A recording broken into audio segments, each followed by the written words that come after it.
Hi, I'm Mecca Tart. And I'm Dr. Alduan Tart. And we are the co-founders of A Weekend for Love, Luxury Beachside, Couples Vacation, and Marriage Retreat. Right, we believe in getting away and pouring into our marriage because we've seen so many celebrity couples and unfortunately, even friends and family that we were absolutely shocked, separate, divorce, and had hard times. And so we figured, we can't take our marriage for granted. No, we're not going to think that we're any better than anyone else. Let's go get everything we need to be able to make sure that our marriage stands the test of time, which is why we not only sponsor marriage retreats, but we go and we want you to do the same thing. Absolutely. And so for me, going to marriage retreats is not just about enriching our marriage, but I love the connection of the tribe of wives and being able to connect with other wives, but also what I learned from other wives. So one of the big takeaways. Do they share recipes for you? No, we don't. What about intimacy?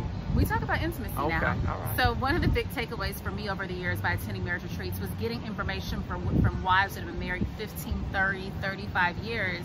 And for me, it was the art of communication. It was learning how to talk to my husband to get what I want. Whoa. What's all that neck? Get what you want. To get what I want. This what y'all talking about up in there? To get what I want. Because there's a strategy behind this. And so one of the wives during a marriage retreat that I attended, she said, I wanted to go to, so this at the time I wanted to go to Coachella. And Alduan was going to have both girls at the house with him, a toddler and a teenager. And so she said, the way you position it, after working 65 hours a week, but mommy needed a vacation without having mommy guilt. Okay, so ladies, you know how that is. And so all of my girlfriends were already locked in, said they were going. I was the only one that had not locked in yet because I knew how much he had been working.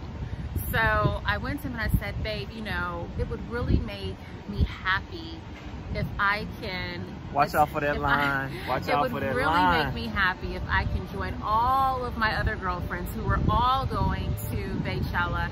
And guess what? I'll make sure that. You know what I said? Isn't Beyonce coming to Atlanta? I said, isn't Beyonce coming to Atlanta? Listen, Beachside was amazing. So I positioned it that way, but I also told him I'll make sure the girls have everything they need, and I'll make sure that next month that you have a weekend just to yourself. There's no daddy hat, no husband hat, that you can just have the weekend to yourself, and the house can be peaceful and quiet, or you can have a guy's weekend. It's up to you. With prepared meals. I was now negotiating with prepared meals. All right. I mean, Uber Eats is cool, but if, I'm cool at the crib if I can eat with no children. And so she was able to go to Beachside. Beachside, but the way she came at me, that line, it will make me happy, and then she was able to come in. That's where you got that from? Yeah. I'm with that, okay? I approve that session versus I'm gonna go.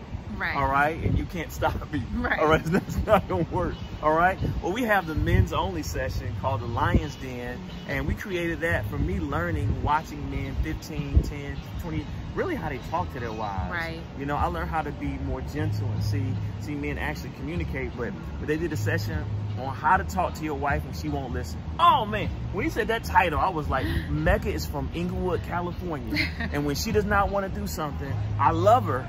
She gets stubborn, and I don't want to go off. I don't want to be that guy, but she does not listen. Look at the neck. Fix the neck pop. All right. So he said, first of all, pray. I don't let her. That's generic. He's like, no, pray. Pray that God gives you the right words and the right strategy for how to reach your wife, and then figure out your wife's soft spot. So you can't you're not gonna out hard her. You should be soft and gentle. And I was like, okay. And so basically what he told me, he was like, listen, what he told the guys, he was like, listen, you have to make sure that your marriage is in a good place for her to listen to you. When a wife feels good because she's emotional, she's more prone to say yes to almost anything. Brother, when's the last time you taken her out on a date? When's the last time you given her a compliment? When's the last time you whispered sweet nothings? When's the last time you ordered roses for no reason? So I wrote all those things down, and I did all of those things, all right? What's the roses for? Nothing, because you look good, all right? And then towards the end, I said, hey, babe, we've been talking about getting on the same page with finances, all right? And we need to make a decision about whether we're going to do real estate, whether we're going to do stocks, what we're going to do with our accounts, who's doing what with the college fund. I don't like winging it. Right. We need to sit down with financial plan. We need to sit down with Rob, sit down with Micah, and we figure out what we're going to do. All right. And so I got sister girl to actually sit in the appointment that she thought was boring. And was it boring? No, it was great, actually. It was great. I learned a lot, and we have a plan in place, and it was great for our marriage. So how many of you all have, you know, no plan for finances? You're on this, you're living together, but you don't have a coordinated plan figuring out what we should be doing. Should we be forming an LLC with the rental property?